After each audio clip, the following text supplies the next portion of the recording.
O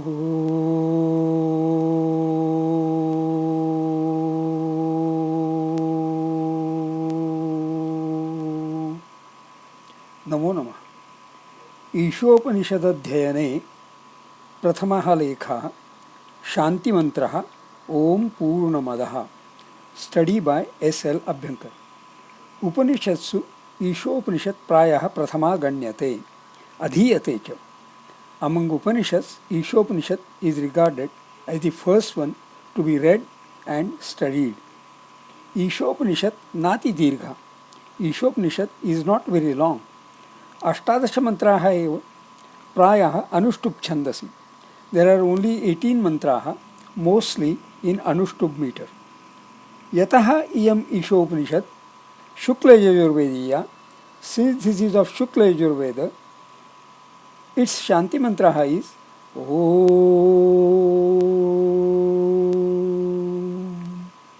Purnamadaha Purnamidam Purnat Purnamudachyate Purnasya Purnamadaya Purnamevavashishyate.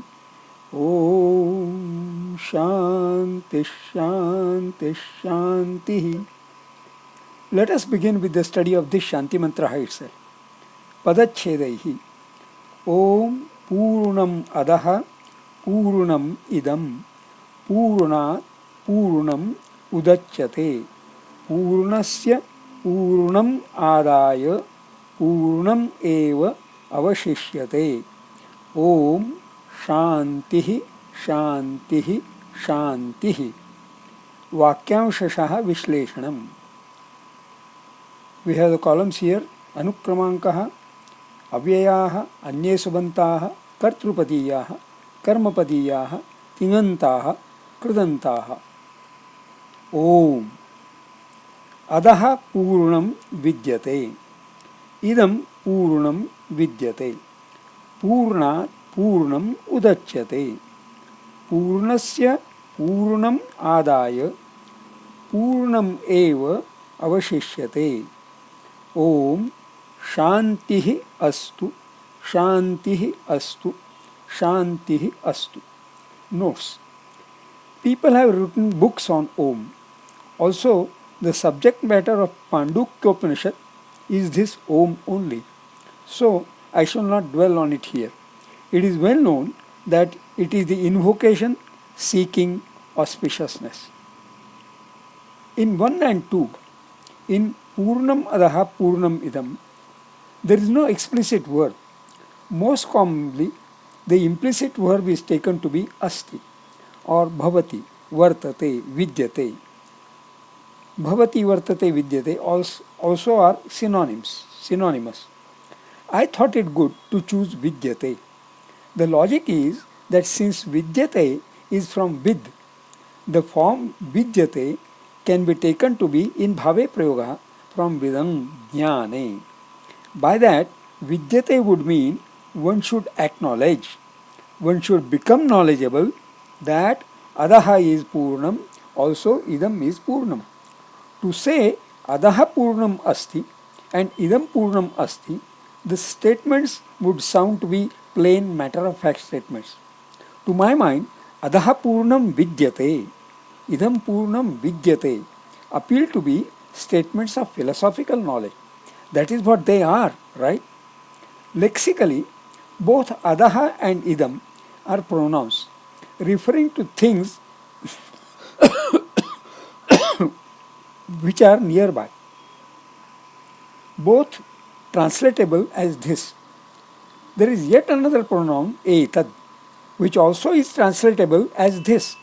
But there is a fine difference. See this arya. Idamastu sannikrishtam samipataravarti chaitado rupam.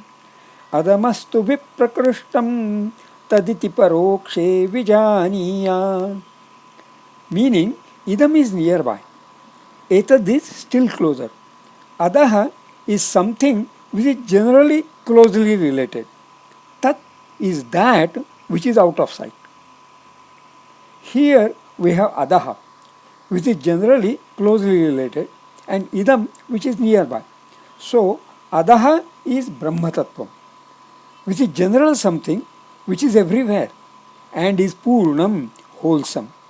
Then Idam is Atma Tattvam, which is right in each one of us, nearer to us, and is also Purnam, wholesome.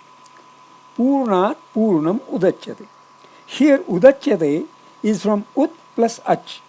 Note Ach, Achung, Gatau, Yachanecha, to go, to beg, to ask, to solicit. Bhadihi, Prathamaganiya, Ubhayapadi, Sakarmakaha said. So Udach means to go up, to emanate, to come up, to be born, to grow. Simple evidence of Purnat Purnam Udachyate is that a child is born of a mother, or wholesome is born of a wholesome. Purnasya Purnamadaya Purnamevavasheshyate. That is, by taking a wholesome out of a wholesome only remains. Years back, I had read a beautiful poem. No matter how often I level this weed, no matter how often I level this weed, it springs again after rain, as if there is need to remind those who sever life's delicate string, to remind those who sever life's delicate string that destruction is never a permanent thing. One can also think of an actor on a stage. On the stage, the actor enacts the role allotted to him wholesomely. Off the stage, he is wholesomely the person what he is in real life is. Didn't Shakespeare say, all the world is a stage? See at https://www.poetryfoundation.org/poems/56966/speech-all-the words a stage. The poem from As You Like It, spoken by Jacques. We all are actors who entered the stage of the world and are destined to exit. Even after death, the wholesome Atma Tattvam remains. That is the theory of Indian philosophy. Note, etymologically, philosophy means love for wisdom.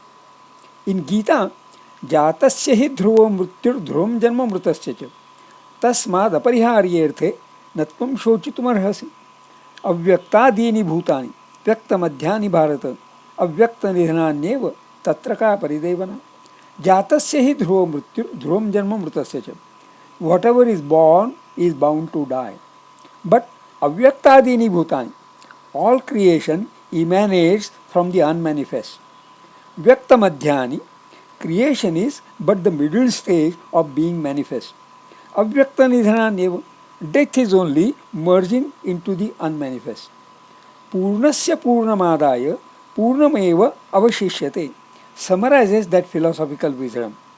Reciting the mantra again and again is reminding ourselves of that philosophical wisdom.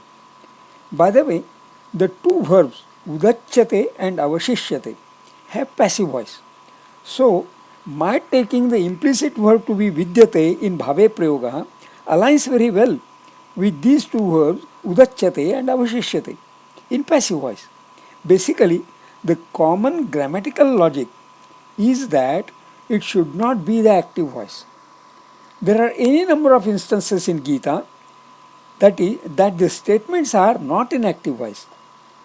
There is strong logic, not just grammatical, rather philosophical, in not opting for the active voice. In the active voice, a doer, the subject word, has a prominent role. But if the statement has not to give prominence to the doer, Gita takes recourse to karmani prayoga or bhave prayoga. Here also, the statements Purnat Purnam Udachyate and Purnasya Purnam Adaya Purnam Eva Avashishyate cannot be, must not be credited to any specific doer. The statements Purnam Adaha Purnam Idam are also not to be credited to any specific doer. These are statements to be studied and to be added into one's knowledge that Adaha Purnam Vidyate Idam Purnam vidyate. Isn't it so very amazing that grammar and philosophy are so very knowledgeably intertwined in the mantra, rather in mantraha? Om Shantihi Astu, Shantihi Astu, Shantihi Astu. May that philosophical wisdom help us to be at peace. Generally, we all strive for happiness. Shouldn't we really be striving for peace? Certainly, peace can be better lasting if so strived for, more confidently, more confidingly than happiness. I have put the verb astu to be the implicit verb. So Shantihi astu becomes the prayer for peace. May peace be there. Actually, this prayer, Shantihi astu, is an inclusive prayer, inside out. I cannot be at peace if there is turmoil around me or within me. So, to pray Shantihi astu is praying for peace all around, maybe all over the world.